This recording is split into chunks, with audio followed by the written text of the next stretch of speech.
오늘 또 고맙습니다. 저는 교실 떠난 구교사 박전현입니다. 오늘 백석 시인의 현대시 나와 나타샤와 흰 당나귀입니다. 내용은 아름다운 여인과 한 꼴에서 사랑을 이루고 싶은 마음입니다. 도움되는 자료 만들어 보겠습니다. 구독, 공감해 주시면 고맙겠습니다. 일자비입니다. 아름다운 여인과 한 꼴에서 사랑을 이루고 싶은 마음. 순수한 사랑에 대한 열망. 백석, 나와 나타샤와 흰 당나귀 해설. 아름다운 여인을 만나는 것은 모든 남자들의 꿈일 수도 있습니다.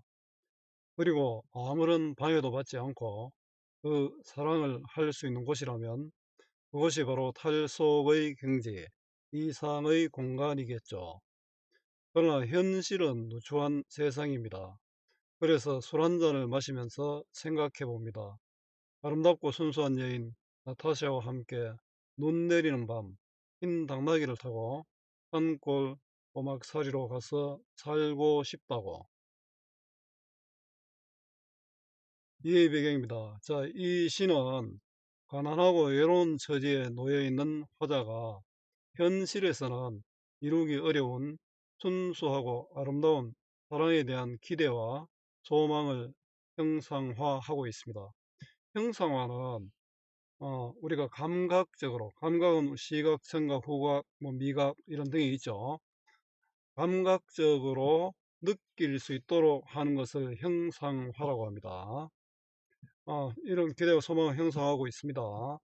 눈이 푹푹 내리는 겨울밤을 배경으로 설정하여 힘겨운 현실에서 낭만적 세계를 꿈꾸는 화자의 내면을 아름답게 그리고 있습니다. 가난하기 때문에 아름다운 나타샤와의 사랑을 쉽게 이룰 수 없었을 화자는 혼자 쓸쓸히 앉아 소주를 마시며 자신과 나타샤가 흰 당나귀를 타고 산골로 가는 꿈을 꿉니다. 그리고 상상 속에서 나타샤가 화자에게 다가와 누추하고 고단한 현실이 지배하는 세상 따위는 더러우니 버리고 탈속의 공간이자 순수 세계인 산골로 들어가자는 말을 속삭이지만 이는 실상 화자 자신이 하고 싶었던 말일 것입니다. 자, 시인은 나타샤라는 이국적 이름의 여인, 흰 당나귀, 흰 눈 등을 통해 순수하고 환상적 분위기를 조성하고 있습니다. 낭만적이죠. 특히 흰색의 이미지는 순수함과 환상성을 동반하여 작품 전체의 이미지와 분위기를 형성합니다. 대상을 거부하고 마가리를 지향하는 화자의 모습, 마가리는 어떤 산골이겠죠. 산골의 모습을 통해 속세와의 단절을 자처하고 순수한 세계를 지향하는 태도가 드러납니다. 이때 눈은 화자와의 세상과의 단절을 심화한 역할을 하기도 하고 나타샤에 대한 그리움을 심화하는 역할을 하기도 합니다. 자, 작품 읽기는 넘어가겠습니다. 감상하기에 다 있습니다. 또 여러분들의 아름다운 목소리를 나겠죠. 한눈에 보기입니다. 백석이 사랑한 여인 자야. 함흥 영생고보 교사들의 회식 자리에 참석한 백석은 인텔리 기생 진향과 운명적으로 만나 사랑합니다. 전쟁터에 나간 여인 자야의 이야기를 쓴 이백의 한시 자야 오가에서 생각한 이름 자야를 진향에게 붙여줍니다. 그러나 부모의 반대로 다른 여자와 여러 차례 결혼했지만 신부의 손 한 번 잡지 않고 집을 나옵니다. 자야에게 함께 만주로 가자고 설득하지만 자야의 거절로 실행하지 못합니다. 자, 이후 백석은 만주로 떠나고 두 사람은 영원히 이별을 하게 됩니다.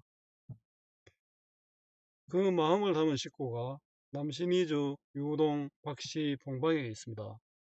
어느 사이에 나는 아내도 없고 또 아내와 같이 살던 집도 없어지고 그리고 살뜰한 부모며 동생들과도 멀리 떨어져서 그 어느 바람 쐬인 쓸쓸한 거리 끝에 헤매이었다. 여인과 흰눈, 흰 당나귀를 통해 백석의 환상적인 분위기를 보여주는 백석의 시, 나와 나타샤와 흰 당나귀도 다이아와 관련이 있습니다. 다이아는 기성사를 시주하면서 백석의 한 줄 시보다 못한 것일 뿐이라고 말했다고도 합니다. 시어 19의 의미입니다.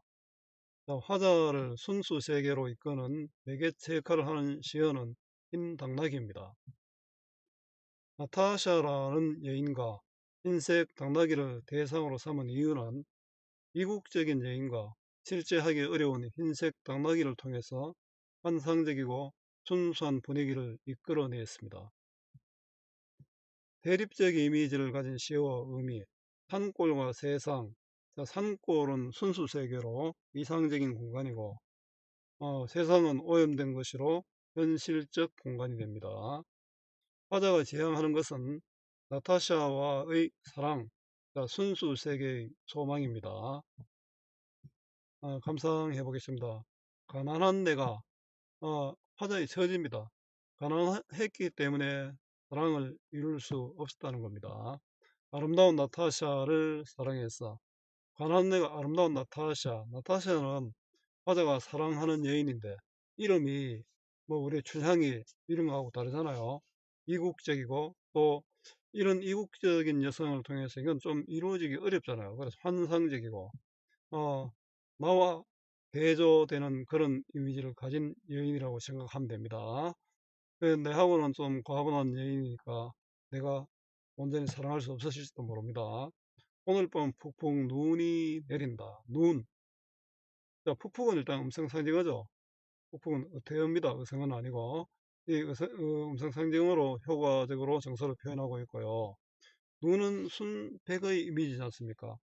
여기 흰 당나귀도 그렇지만 이 눈은 순수한 어떤 존재 뭐 이런 게 되겠죠. 또 눈이 푹푹 내린다. 이거는 포근한 분위기를 보여주고 있고 분위기가 있죠. 이런 분위기가 있는 것을 우리 낭만적이라 합니다.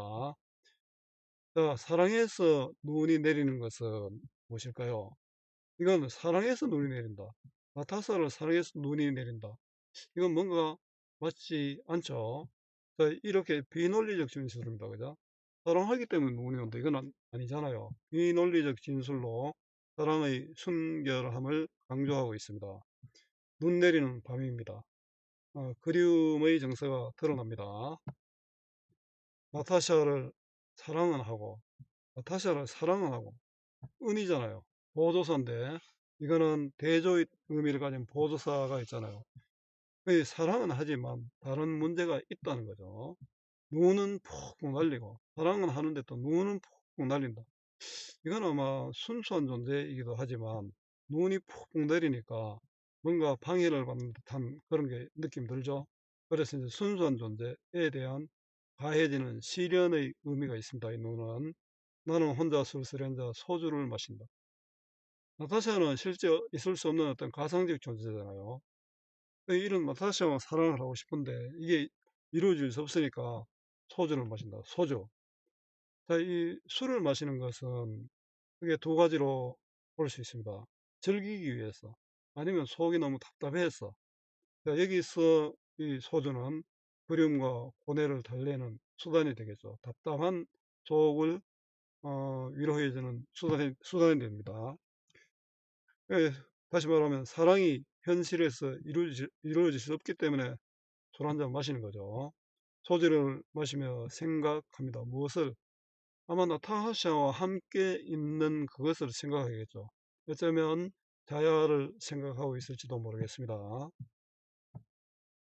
나타샤와 나는 눈이 푹푹 쌓이는 밤, 흰 당나귀 타고 눈이 푹푹 쌓이는 밤. 이거는 아주 깨끗하고 낭만적인 분위기죠. 근데 이 눈은 또 어떤 역할을 하냐면 눈이 푹 쌓이면은 내가 있는 곳에 다른 사람들이 쉽게 올 수가 없잖아요. 그 쌓인 눈은 해상과 단절을 의미합니다.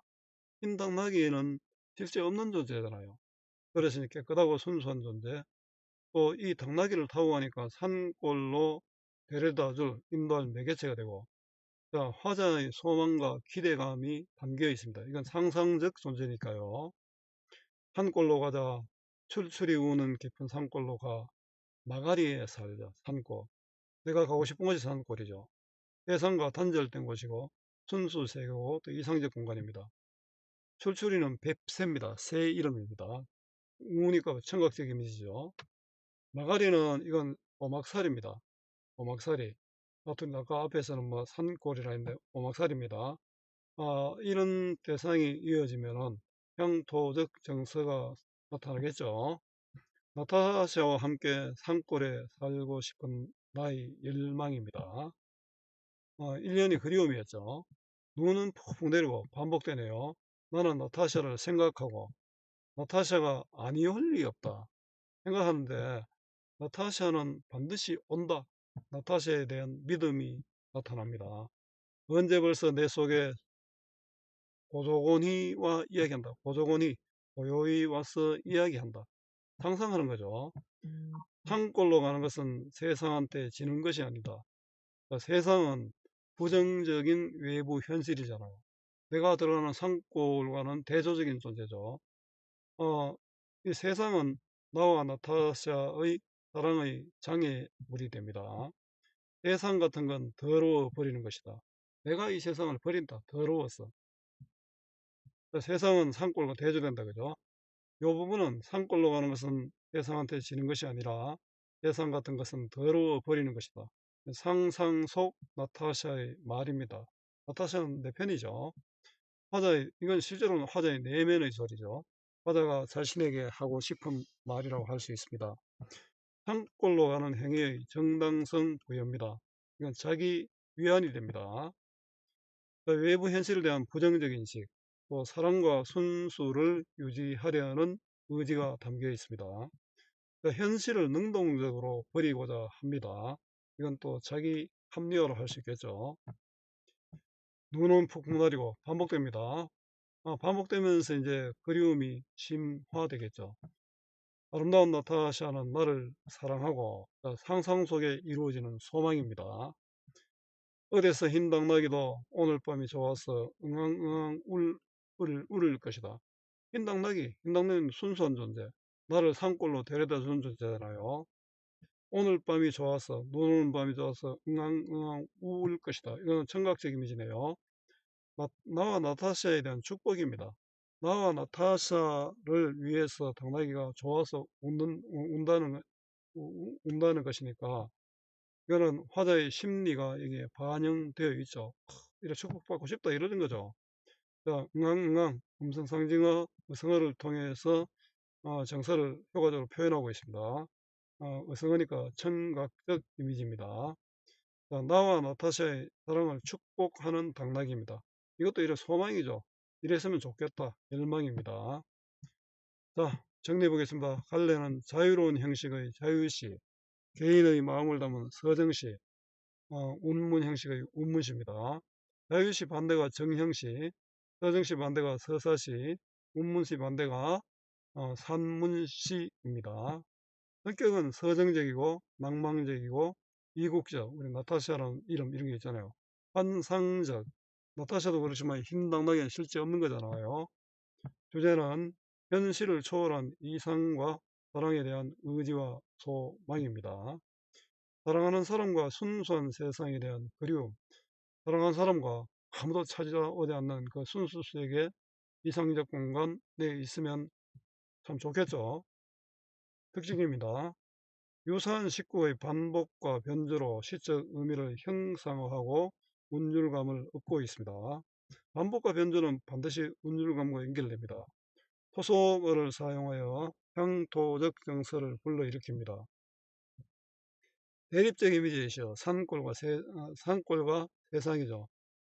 이상적이고 현실적이고 세속적이고 탈속적이고 이런 의미가 되겠죠. 대립적 이미지에서 산골과 세상을 사용하여 의미를 강조하고 있습니다.